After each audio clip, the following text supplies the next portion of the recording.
Boa noite, boa noite, boa noite. Olá a você, advogado, advogada, que está nos acompanhando aqui nessa série que eu tenho feito a respeito de contratos, nessa série que eu tenho conduzido aqui com vocês, para a gente poder conversar um bocadinho sobre contratos, sobre a atuação do advogado na advocacia extrajudicial, buscando alcançar a sua estabilidade financeira, elaborando, revisando ou analisando contratos. E a conversa que a gente vai ter hoje é uma conversa que eu gosto muito, porque diz respeito a um tema que eu, digamos, foi um dos primeiros a elaborar, a escrever um livro sobre esse assunto. A gente vai conversar hoje sobre esse tema incrível que é a advocacia colaborativa. A gente vai conversar sobre a aplicabilidade ou não da advocacia colaborativa em contratos de direito privado, quaisquer que sejam eles. O Manual da Advocacia Colaborativa é um livro que eu escrevi em 2016, foi o primeiro livro sobre esse tema no Brasil, e a advocacia colaborativa é uma forma de solução de controvérsias que tem uma pegada muito bacana e que tem crescido cada vez mais, não só no Brasil, como ao redor do mundo. Na verdade, apesar de ter escrito o primeiro livro sobre esse tema ele começou nos Estados Unidos há algum tempo, não nem tanto tempo assim, tá? Desde os anos 90. Eu vou falar isso um pouquinho mais para frente com vocês. Mas aqui no Brasil ele teve um corpo maior, ele se desenvolveu maior a partir de um trabalho de alguns grandes advogados aqui do Brasil, alguns advogados renomados brasileiros, e aí eu gostaria de citar o meu grande amigo Marcelo Rodante, que foi um dos que trouxe a advocacia colaborativa aqui para o Brasil, e também a advogada carioca, Olivia Furst, que foi uma das primeiras a desenvolver trabalho relativo a isso.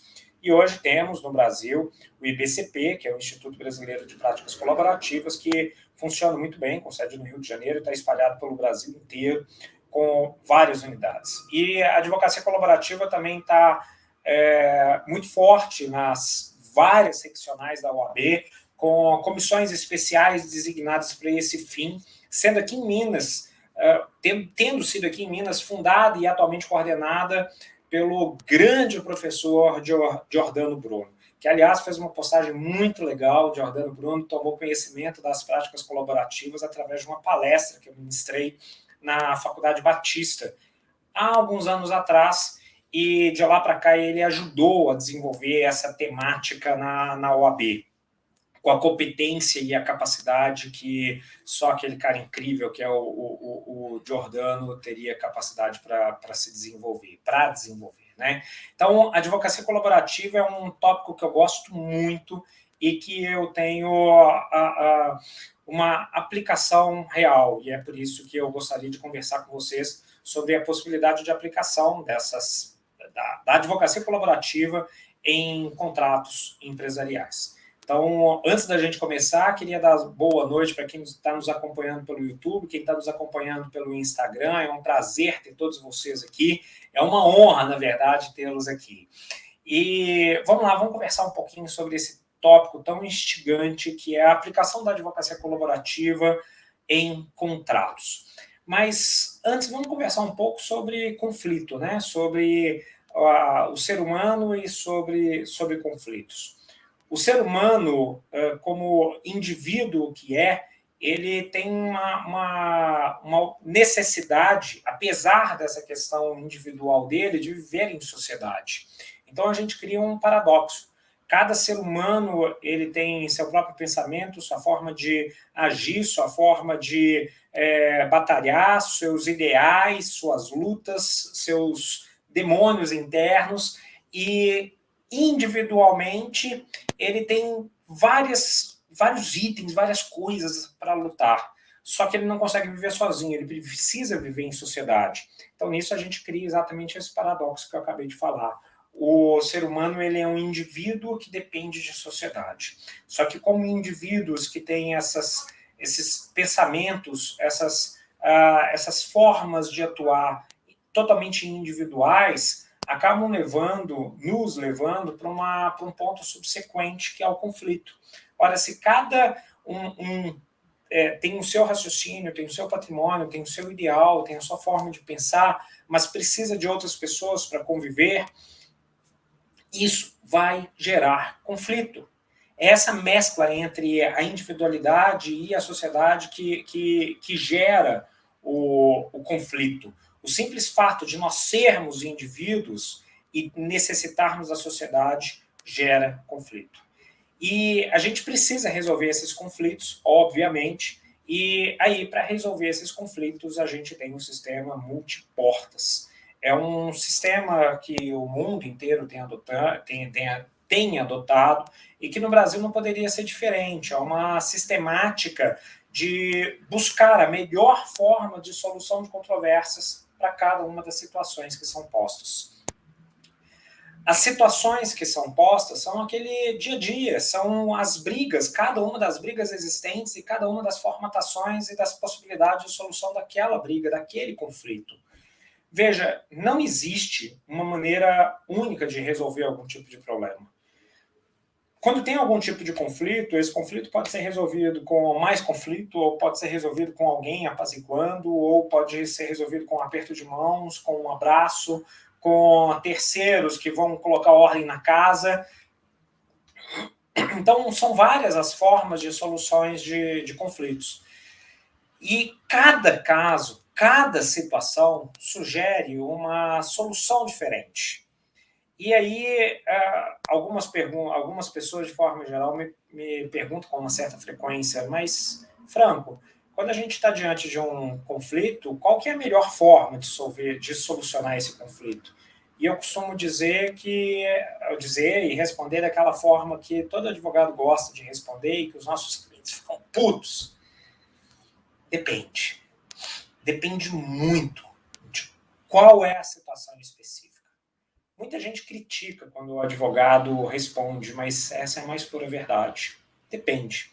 Depende se as partes têm dinheiro ou não têm, se o objeto envolve uma grande soma de grana para poder resolver aquele conflito ou não, se aquele conflito é muito complexo ou não, se aquela discussão ali ela diz respeito a fatos que envolvem partes que já se conheciam e precisam manter um relacionamento a posteriori ou não, que é o caso típico dos contratos que a gente está trabalhando aqui. Nos contratos, de forma geral, a maioria deles, e principalmente aqueles de trato sucessivo, as partes se conhecem. E o objeto pode ou não ser complexo de acordo com cada uma das situações que a ele estão envolvidas. Então, depende mesmo de cada uma das situações. Depende se o conflito é emocional ou não. Se o conflito tem razão relacionada a muita complexidade ou só uma situação simples de se resolver. Cada conflito pede uma forma diferente de resolver. Imagine, por exemplo, uma briga entre dois irmãos criança. Duas criancinhas brigando. A forma de solução, de apaziguar esse atrito, é completamente diferente de uma solução que deve se aplicar a dois sócios de uma empresa que fatura 1 bilhão por ano. Então, cada situação é uma situação. Que também depende, por exemplo, se for cônjuge. A briga entre cônjuges é muito diferente de uma briga de trânsito, de um conflito de trânsito. Então, cada situação, cada litígio, cada conflito poderá ser resolvido por uma forma diferente que dependerá de cada situação específica, não havendo a melhor. A mais tradicional no Brasil, e que eu diria que é uma metodologia recente, é o judiciário. O poder judiciário como solucionador de conflitos. Mas, Franco, recente, sim, há outros meios, como, por exemplo, a arbitragem, que são muito mais antigos que o poder judiciário. Então, o poder judiciário, de forma geral, é uma metodologia de solução de controvérsias até relativamente recente. Mas nós, na nossa situação atual, enxergamos como já uma forma absolutamente tradicional de solução de controvérsias. Eu, particularmente, quem me conhece sabe muito bem disso, não gosto dessa forma. Eu acho muito moroso, eu acho muito incerto, eu acho muito inseguro de forma geral. Só que, em alguns momentos, é a única metodologia que existe. É a única metodologia adequada para algum ponto, para alguma situação de conflito. Então, perceba que o judiciário, apesar de eu não gostar e de hoje, felizmente, eu não atuar mais com uma advocacia nessa formatação, numa formatação judicial, eu entendo que sim, o judiciário se aplica em alguns momentos. Então, perceba, meu caro e minha cara, que há várias formas de solução de controvérsias e o judiciário se apresenta apenas como uma delas, mas não é a única. E há outras formas. Só que muitas pessoas confundem quando a gente fala em poder judiciário e extrajudicial, imaginando que o extrajudicial é não contencioso. E não é. Mesmo sendo extrajudicial, há a possibilidade de ser contencioso, de ser litigioso. No judiciário, na grande maioria das vezes, vai realmente ser pancada, vai ser porrada, vai ser uma forma heterônoma de solução de controvérsias, que é aquela que um terceiro impõe a decisão às partes que estão em conflito. Por outro lado, mesmo na esfera extrajudicial, nós temos, por exemplo, a arbitragem, que é outra forma heterônoma de solução de controvérsias, em que um terceiro, que é o árbitro ou o tribunal arbitral, impõe às partes envolvidas a solução daquela controvérsia, impõe às partes envolvidas a decisão. Na arbitragem, eu geralmente gosto muito de atuar e tenho atuado com muita frequência nos últimos anos. No judiciário, eu não gosto. Uma é extrajudicial, a outra é judicial, mas ambas são contenciosas. Então, muita gente confunde o extrajudicial com o contencioso ou litigioso. É plenamente possível nós termos um litigioso extrajudicial. Qualquer uma das formas é adequada ou não, a depender da situação do caso concreto. Em alguns casos, o judiciário vai ser o melhor caminho possível. Para outros casos, nós teremos a arbitragem como uma metodologia excelente para solucionarmos aquelas controvérsias em que as partes não consigam resolver sozinhas. Então, nós temos essa diferença muito clara entre judicial, entre extrajudicial, entre contencioso, entre não contencioso. Por outro lado, eu falei para vocês a respeito da questão heterônoma de solução de controvérsias. Mas nós temos uma formatação de solução de controvérsias, que é uma metodologia de solução autocompositiva. Quer dizer, as partes tentam compor, as partes encontram um caminho, elas são capazes de construir a solução por si mesmas. Às vezes, e só para poder deixar claro, quando eu falo por si mesmas, quer dizer que elas participam da construção da solução, mesmo que tenha um terceiro ajudando a fazer isso acontecer. Como, por exemplo, como nós temos no caso da mediação, quando nós temos um mediador que facilita a conversa das partes ali envolvidas para que elas encontrem o próprio caminho e construam a solução. Quando a gente fala nos meios autocompositivos ou heterocompositivos, nós temos uma diferença muito grande na execução do resultado dessa decisão. Quer dizer, quando a gente fala em meio heterocompositivo, que uma decisão é imposta às partes, a chance dessa decisão ser cumprida espontaneamente pelas partes é muito pequena. Por isso que na esfera do poder judiciário, a fase de execução é praticamente uma certeza. Na arbitragem, a gente tem algum cumprimento espontâneo, mas no Brasil isso tem cada vez mais diminuído e cada vez mais nós vemos o acionamento do Poder Judiciário para poder tentar não executar, não pagar espontaneamente aquela decisão. Por outro lado, numa esfera autocompositiva, como as partes construíram aquilo, a tendência é que elas cumpram aquilo que elas acordaram, aquilo que elas negociaram, aquilo que elas construíram. Então, o índice de cumprimento da determinação é muito maior quando a gente trata da autocomposição por uma razão muito simples. São elas que estão construindo aquela decisão. Então, o cumprir a decisão construída por ela mesma é muito mais fácil do que cumprir uma decisão determinada por outra parte. Frank, o que tem a advocacia colaborativa a ver com tudo isso? A advocacia colaborativa é uma metodologia extrajudicial autocompositiva. as partes compõem, as partes buscam construir a solução.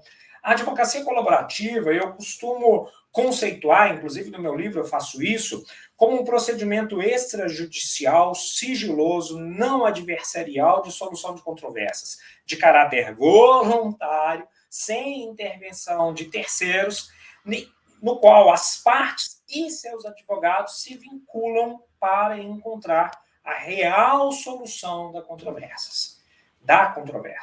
E isso traz para a gente vários pontos importantes para a gente poder entender o que é essa advocacia colaborativa. E só para contextualizar vocês, a advocacia colaborativa, eu já comentei no começo desse bate-papo, que a advocacia colaborativa ela é relativamente recente. Enquanto a gente tem uma arbitragem que já tem 2.000 anos, que a gente tem um poder judiciário no Brasil, que já tem algumas centenas de anos, poucas centenas de anos, a gente tem uma advocacia colaborativa que tem 30 anos. Tem a minha idade. Né? Então, a gente tem uma advocacia colaborativa que tem 30 anos, é absolutamente recente.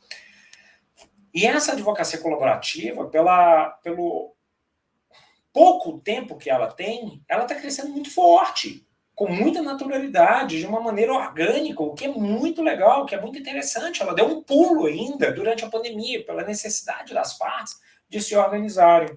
A advocacia colaborativa nasceu na década de 90 através de um advogado chamado Stuart Webb. Era um advogado de direito de família, um profissional do contencioso do direito de família, e que ele estava muito cansado com o resultado nefasto, com o péssimo resultado que os litígios geravam sobre as famílias que estavam encerrando seus relacionamentos.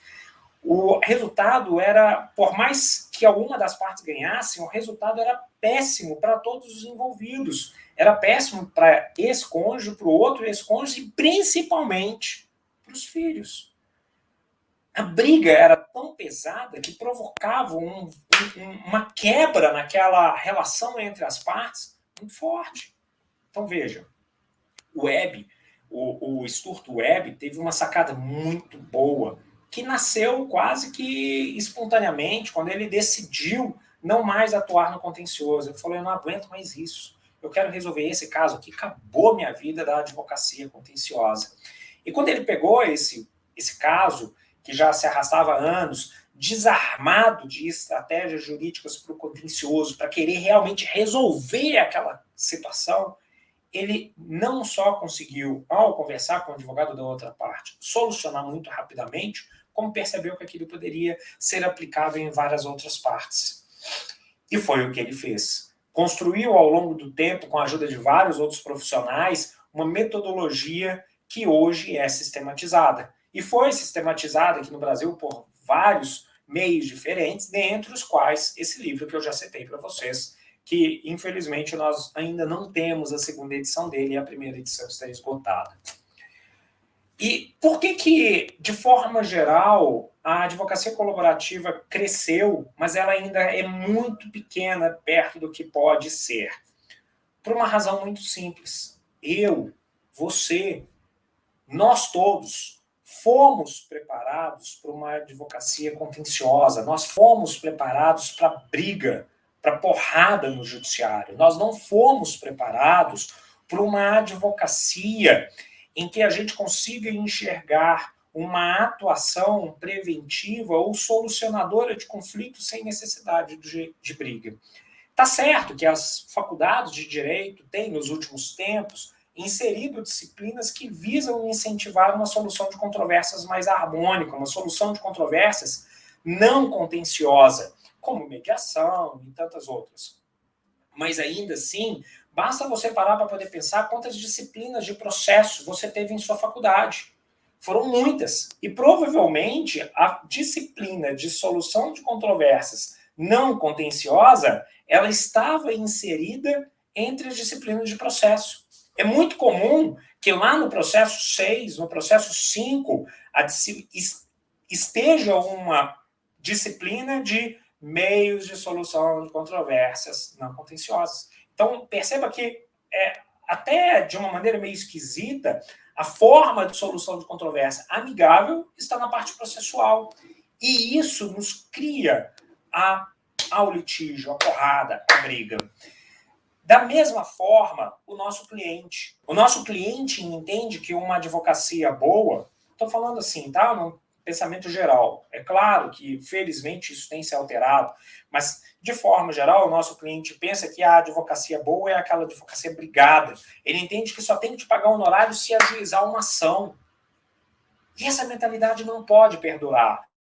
Não deve perdurar. Você não pode deixar isso acontecer. Você tem que mostrar que a advocacia é uma advocacia que vai muito mais além de brigas. A advocacia, ela deve ser uma solucionadora de conflitos. E sendo uma solucionadora de conflitos, o nosso papel como advogado, o meu papel como advogado, o seu papel como advogado, é encontrar a melhor solução para o cliente. Que às vezes é o judiciário, às vezes é o litígio, às vezes não. Às vezes é uma forma autocompositiva. E a advocacia a advocacia colaborativa é uma excelente metodologia de solução de controvérsias fora do contencioso, fora do judiciário e que permite uma atuação muito eficiente do advogado, mediante, obviamente, contraprestação.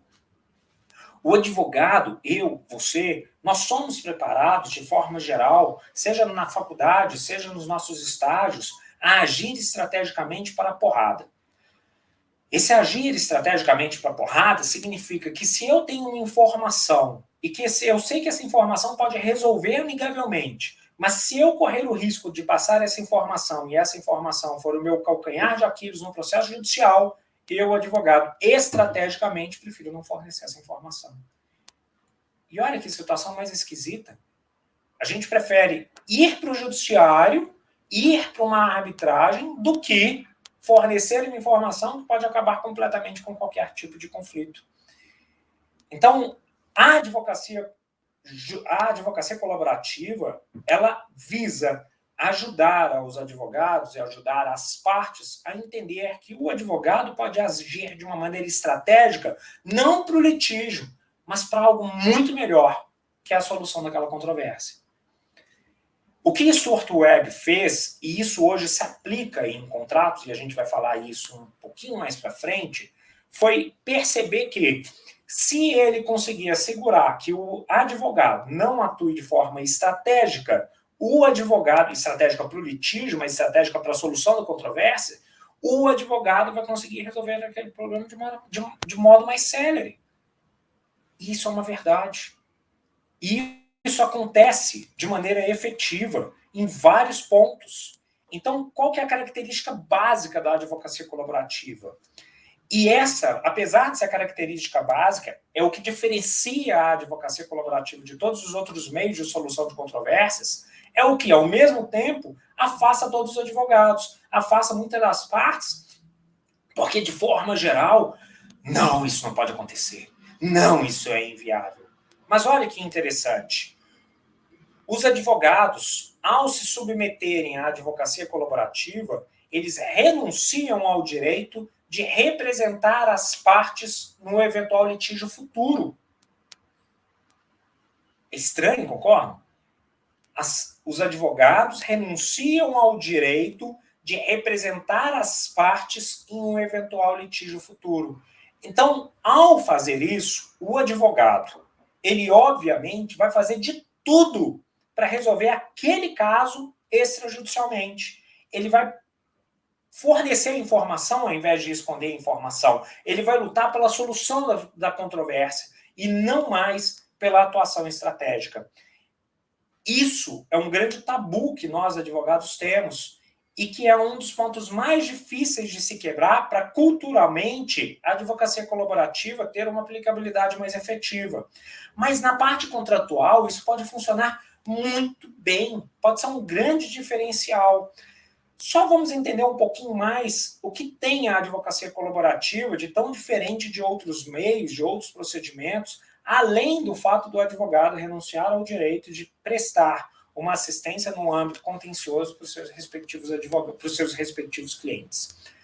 A advocacia colaborativa, ela é um meio extrajudicial, beleza. Então, esquece o poder judiciário. As partes vão para para fora, elas vão fazer essa atuação dentro de um escritório de advocacia, elas vão fazer essa atuação em algum outro ambiente que não é o Poder Judiciário. É um meio sigiloso. Por meio sigiloso, todo mundo que participar de uma advocacia colaborativa, de um procedimento de advocacia colaborativa, não pode, em nenhuma hipótese, sob pena inclusive de violar regras profissionais, fornecer ou divulgar informações que foram coletadas durante aquele meio. E com um detalhe muito interessante, que hoje, com os negócios processuais, é possível estabelecer que as provas produzidas durante o procedimento da advocacia colaborativa não poderão ser utilizados em eventual litígio que vier a ocorrer. Então, pode-se estabelecer naquele procedimento que as provas ali produzidas, as informações ali obtidas, tudo que for ali obtido não poderá ser utilizado no ambiente contencioso, seja arbitral, seja judicial. Então, pronto, a gente já cria ali um modus operandi que diferencia de outros tantos. E nós temos ali ainda uma característica adicional, que é a inexistência de um terceiro para conduzir o procedimento. Quer dizer, no judiciário nós temos o magistrado, na arbitragem nós temos o árbitro, na mediação nós temos o mediador, na advocacia colaborativa nós temos quem? Os advogados das partes. E aí já vem um ponto muito específico e muito importante. A advocacia colaborativa, dentre todos os métodos de solução de controvérsia, é o que mais valoriza o advogado. Não é à toa que o nome é advocacia colaborativa. Na advocacia colaborativa, os advogados das partes são os condutores do processo. São eles que conduzem o desenvolvimento do procedimento de advocacia colaborativa.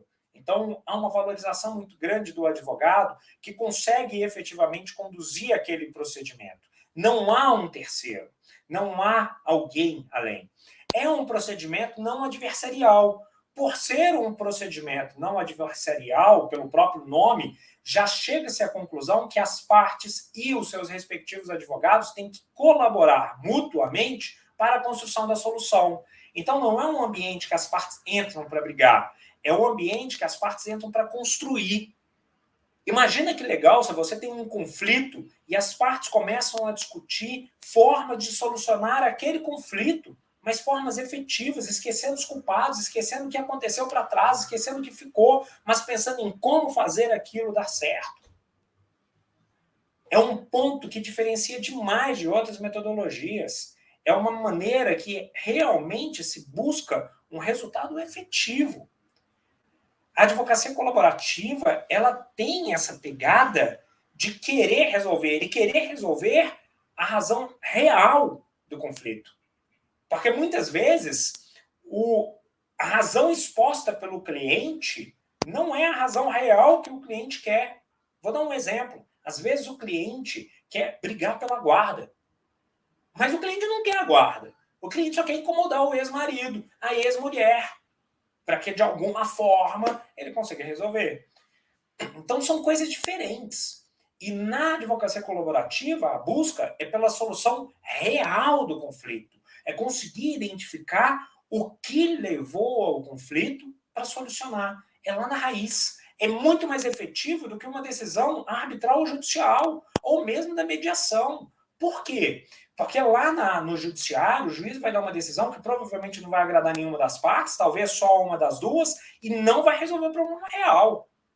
Um juiz que dá uma ordem para a guarda fica com fulano, às vezes não resolveu o real motivo daquele conflito entre as partes. Tá bom, Fran, legal, me interessou pela advocacia colaborativa, mas como que isso se aplicaria em um contrato empresarial? Em um contrato empresarial, na hora de elaborar o contrato, vai se ter uma cláusula de solução de controvérsias através da advocacia colaborativa. É uma cláusula que, sugiro eu, faça parte daquele contexto e que os advogados que participaram da elaboração do contrato sejam os advogados que farão parte de um eventual procedimento de solução de controvérsia através da advocacia colaborativa. Vai se ter uma cláusula que vai se especificar toda a forma do procedimento. Ah, mas Franco, eu não posso eximir a possibilidade de ir para o Poder Judiciário. Não, não pode. Mas você pode, através de negócios processuais dentro do contrato, estabelecer que primeiro as partes terão que buscar uma solução através da advocacia colaborativa para depois ir para o Poder Judiciário. Então você cria um passo inicial, mais ou menos como aquelas cláusulas MED-ARB. E você pode fazer isso através da estipulação de uma cláusula de advocacia colaborativa.